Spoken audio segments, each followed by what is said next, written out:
Isang araw, may isang batang lalaki na nakatagpo ng isang posporo.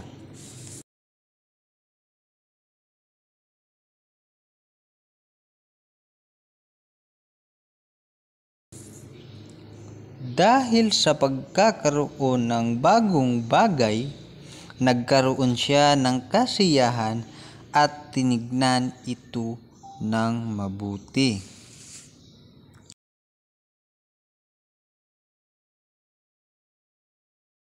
Isang araw, nagpasya siyang subukan ang posporo.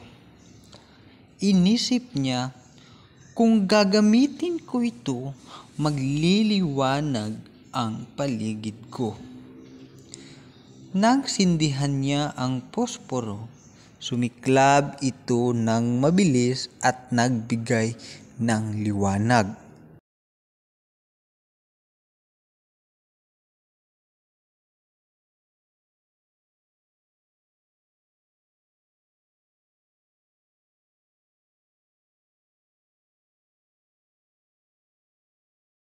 At dahil hindi siya maingat, lumiyab ang posporo.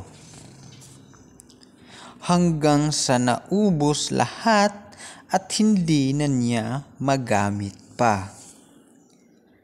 Naisip niya na sana ay naghintay siya at mas ginamit ito ng tama.